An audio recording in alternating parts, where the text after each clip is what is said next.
Le vent hurlant de la Sierra Nevada s'engouffrait dans la voiture de location, emportant avec lui les secrets que je n'osais pas avouer.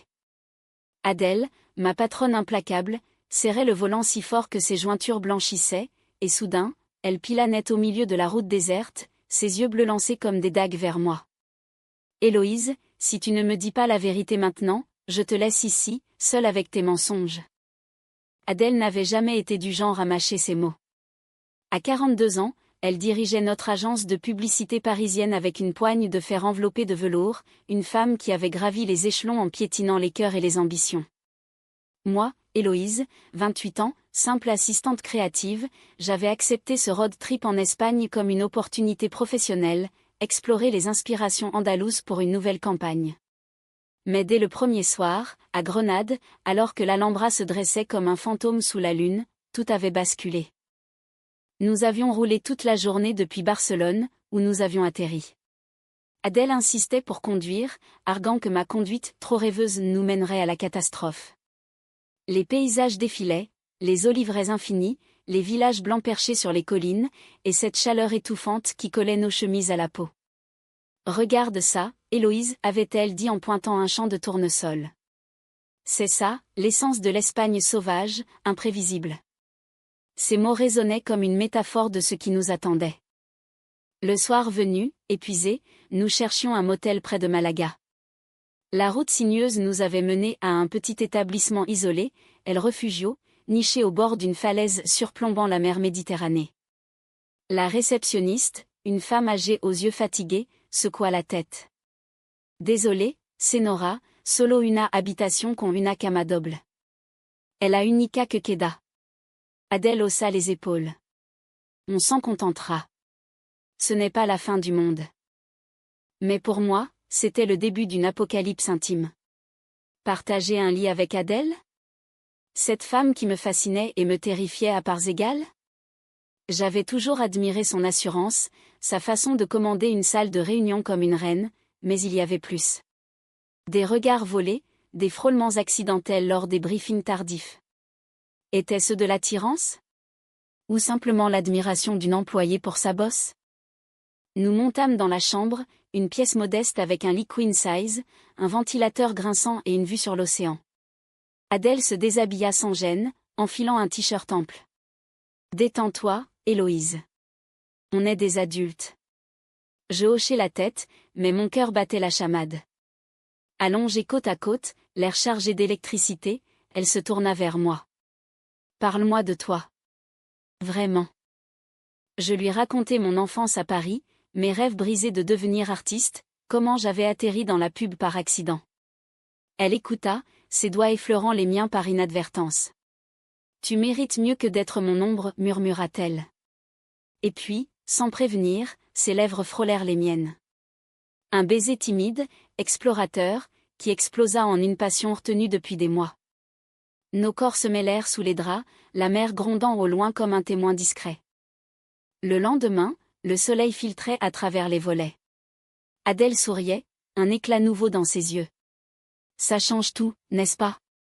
Je hochai la tête, mais une ombre planait. Je n'avais pas tout dit. Mon ex, Camille, m'avait appelé la veille, menaçant de révéler notre liaison passée à Adèle si je ne revenais pas. Une trahison en suspens. Nous reprîmes la route vers Séville, l'air chargé de promesses. Adèle chantonnait des airs de fado, sa main sur ma cuisse. L'Espagne nous libère, Héloïse. Loin de Paris, on peut être nous-mêmes. Mais à mesure que les kilomètres défilaient, la culpabilité me rongeait. Lors d'une pause dans un café andalou, je reçus un message de Camille, « Je sais où tu es.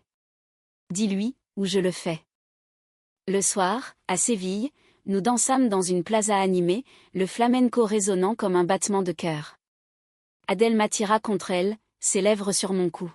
« Je t'aime, Héloïse. » Depuis le premier jour.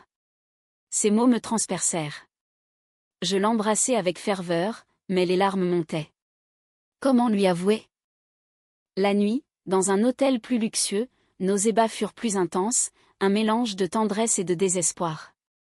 Adèle traçait des lignes sur ma peau, murmurant des promesses d'avenir. « Quitte Paris avec moi. On recommence ici. » Mais au petit matin, Un appel, Camille. J'arrive à Madrid demain. Prépare-toi. La tension montait. Nous roulions vers Madrid, les paysages devenant plus arides. Adèle remarqua mon silence. Qu'est-ce qui ne va pas? Je secouai la tête. Rien. Mais le mensonge pesait. À Madrid, nous visitâmes le Prado, admirant l'étoile de Goya. Regarde ces ombres, dit Adèle. Elles cachent des vérités. Ces mots me firent frissonner. Le soir, dans un bar à tapas, elle me prit la main. Héloïse, je sens que tu me caches quelque chose. Je craquai partiellement. J'ai peur de te perdre. Elle serra ma main. Jamais. Mais Camille rôdait, et la trahison approchait. Le soleil se couchait sur les plaines de la Mancha, transformant les moulins à vent en silhouettes menaçantes, comme des gardiens de secrets enfouis. Adèle conduisait avec une détermination farouche, mais ses regards en coin trahissaient une inquiétude grandissante. Héloïse, depuis Séville, tu es distante. Si c'est à cause de nous, dis-le-moi. Je détournai les yeux, fixant l'horizon. Comment expliquer Camille? Notre relation toxique, terminée il y a 6 mois, mais qui laissait des cicatrices. Camille, jalouse et manipulatrice, avait découvert mon voyage avec Adèle via les réseaux sociaux. Si tu ne reviens pas, je détruis ta carrière, avait-elle menacé. Et maintenant, elle était en route pour Madrid. Nous arrivâmes dans la capitale sous une pluie battante, les rues luisantes reflétant les lumières des néons. Notre hôtel, un boutique chic près de la Puerta del Sol, offrait une suite avec un lit immense, ironie du sort après le motel. Adèle m'attira sous la douche, l'eau chaude effaçant temporairement les tourments. Ses mains glissaient sur mon corps, tendres et possessives. « Laisse-toi aller, murmura-t-elle. Nos baisers devinrent fiévreux, un refuge contre la tempête extérieure. Mais le lendemain, lors d'un rendez-vous professionnel avec un client espagnol, mon téléphone vibra incessamment. « Camille, je suis à l'hôtel. Viens, ou je monte. » Paniquée, je prétextai un malaise et quittai la réunion. Dans le hall, elle m'attendait, ses yeux noirs remplis de rage. « Tu crois pouvoir m'oublier comme ça? Avec ta patronne? Camille, c'est fini. Laisse-moi partir. » Elle ricana. Pas sans un prix. Elle sortit son téléphone, montrant des photos intimes de nous. Imagine si Adèle voit ça. Ou pire, si je les envoie à l'agence. Le chantage me glaça. Je rentrai à la suite, feignant un mal de tête. Adèle, inquiète, me serra contre elle. Parle-moi, mon amour. Ces mots, si doux, accentuaient ma culpabilité. Cette nuit-là, nos étreintes furent passionnées, mais teintées de désespoir. Adèle sentait ma réticence. Qu'est-ce qui te hante? Le jour suivant, nous explorâmes le Retiro, main dans la main. Les cygnes glissaient sur le lac, symbole de grâce fragile. Adèle s'arrêta, me faisant face. Héloïse, je sais que tu as un passé. Mais je t'aime pour qui tu es maintenant. Ses yeux, si bleus, me suppliaient. Je faillis avouer, mais la peur me retint. Camille appela à nouveau. Rencontre-moi ce soir, où tout explose. Je prétextai une sortie seule pour inspiration créative. Dans un café sombre de Chuca, quartier gai de Madrid, Camille m'attendit. Reviens avec moi, Héloïse. On était bien ensemble. Non, Camille. C'était destructeur. Elle se leva, furieuse. Alors, prépare-toi à la guerre. Elle partit, me laissant tremblante. De retour à l'hôtel, Adèle m'accueillit avec un dîner romantique sur le balcon. Bougies, vin Rioja, vue sur la ville scintillante. À nous, trinquait-elle. Mais son téléphone sonna. Un message anonyme, une photo de Camille et moi, enlacés. Son visage blêmi. C'est quoi ça? La confrontation éclata. Adèle, je peux expliquer. Elle jeta le téléphone. Expliquer quoi? Que tu me trompes? Que tout ça n'était qu'un jeu? Ses larmes coulaient, mélange de rage et de douleur. Je t'ai fait confiance. Je m'effondrai, racontant tout, la relation abusive avec Camille, le chantage. Adèle écouta, le cœur brisé. Pourquoi ne m'as-tu pas dit? J'aurais pu t'aider. Elle se leva, claquant la porte. Seule dans la suite, je pleurais, regrettant ma lâcheté. Le lendemain, Adèle disparut. Un mot, besoin d'espace. Rentre à Paris. Paniquée, je la cherchais dans les rues de Madrid, des appels sans réponse. Camille m'envoya un message triomphant, mission accomplie. Mais je ne pouvais pas abandonner. Je louai une voiture, roulant vers le sud, devinant qu'Adèle fuyait vers la Costa Brava, son endroit préféré mentionné en passant. Les kilomètres défilaient, mon cœur en miettes. À Barcelone, je la trouvai dans un petit hôtel face à la mer. Adèle, pardon. Elle me regarda, épuisée. Tu m'as trahi, Héloïse. Pas avec elle, mais en me mentant. Nous parlâmes des heures, déversant nos peurs. Adèle avoua son propre passé, un mariage raté, une solitude masquée par le travail. Je t'aime, mais la confiance est brisée. Pourtant, sous les étoiles, nous nous embrassâmes, un baiser de réconciliation fragile. Donnons-nous une chance, murmura-t-elle.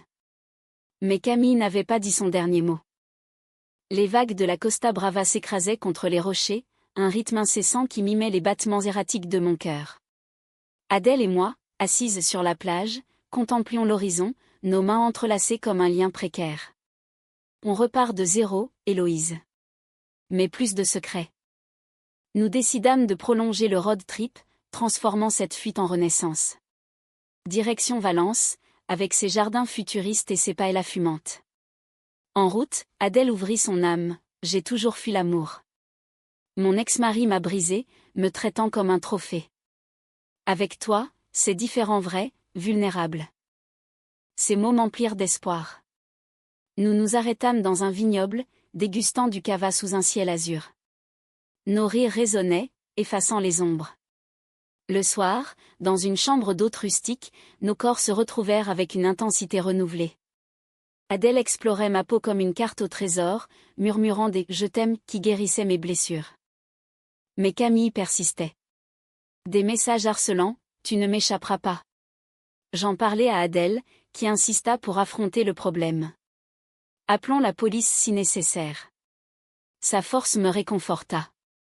À Valence, nous visitâmes la Cité des Arts et des Sciences, architecture futuriste reflétant notre relation naissante. Main dans la main, nous rêvions d'un avenir, quitter l'agence, ouvrir une galerie en Espagne. Avec toi, tout est possible, dit Adèle. Pourtant, le doute persistait. Lors d'une soirée en bord de mer, un appel anonyme, Camille, à Valence. Je vous ai suivi. Panique. Adèle, furieuse, prit les choses en main. Rencontrons-la. Finissons. Le rendez-vous eut lieu dans un parc ombragé. Camille apparut, venimeuse.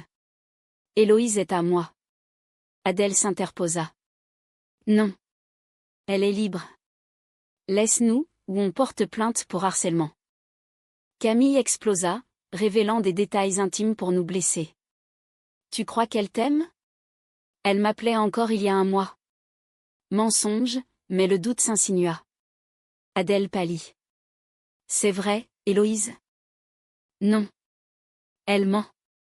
Mais Camille sortit des enregistrements falsifiés. La trahison apparente frappa Adèle comme un coup de poignard. Elle s'enfuit, me laissant seule avec mon ex.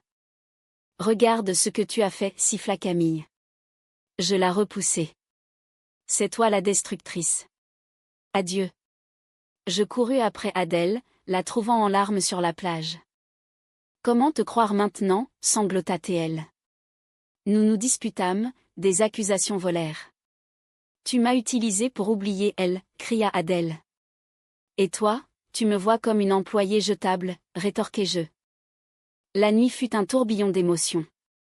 Séparés dans la chambre, le silence pesant. Au matin, Adèle proposa, rentrons en France. C'est fini. Mais sur la route vers Barcelone, un accident mineur, une crevaison nous força à nous arrêter.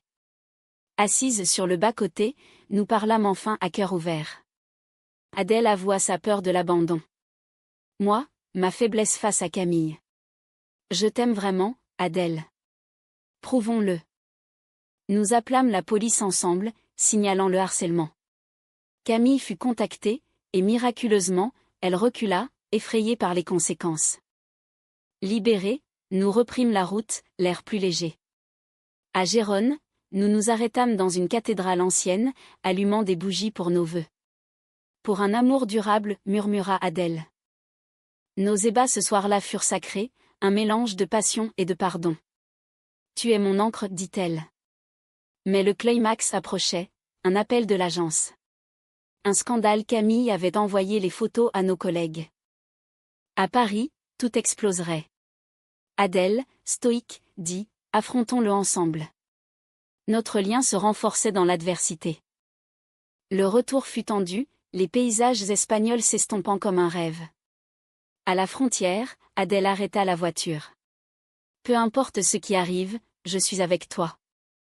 Les Pyrénées se dressaient comme une barrière entre notre idylle espagnole et la réalité parisienne, leur sommet enneigé un rappel cruel que rien n'est éternel. Adèle et moi, épuisés mais unis, roulions en silence, nos mains jointes sur le levier de vitesse. Quoi qu'il arrive à Paris, souviens-toi de ça, murmura-t-elle, ses yeux bleus emplis d'une détermination nouvelle. De retour dans la capitale, le chaos nous attendait. L'agence bourdonnait de rumeurs, les photos de Camille circulaient, tachant ma réputation et questionnant l'éthique d'Adèle. Notre patron suprême, un vieil homme conservateur, convoqua une réunion. C'est inacceptable. Une relation entre patronne et employé? Et ces scandales? Adèle, droite comme un i, défendit notre amour. C'est personnel. Et le harcèlement de Camille éprouvé. Mais les dommages étaient faits. J'offris ma démission pour la protéger. Non, refusa Adèle. On se bat. Les jours suivants furent un tourbillon, avocats, déclarations, soutien inattendu de collègues progressistes.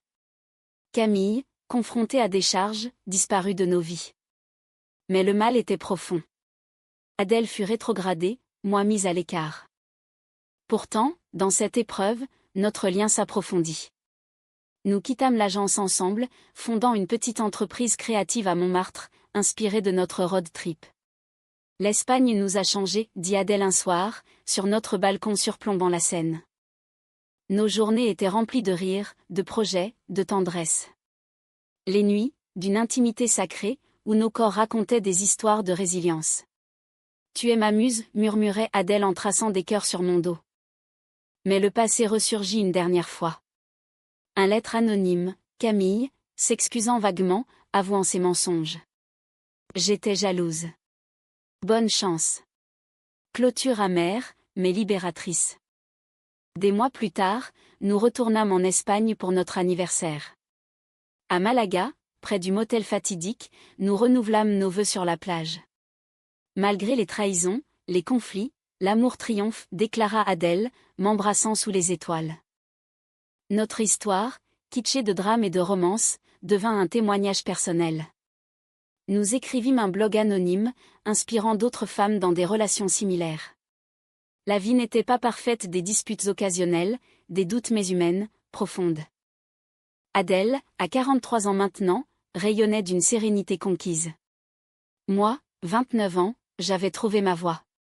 Ensemble, nous incarnions la résilience lesbienne, un amour forgé dans le feu espagnol. Et ainsi, ce qui avait commencé par un lit partagé dans un motel isolé s'acheva en une vie partagée, preuve que même les trahisons peuvent mener à la rédemption. L'Espagne, avec sa passion ardente, nous avait offert une seconde chance, une fin heureuse, teintée de mélancolie française.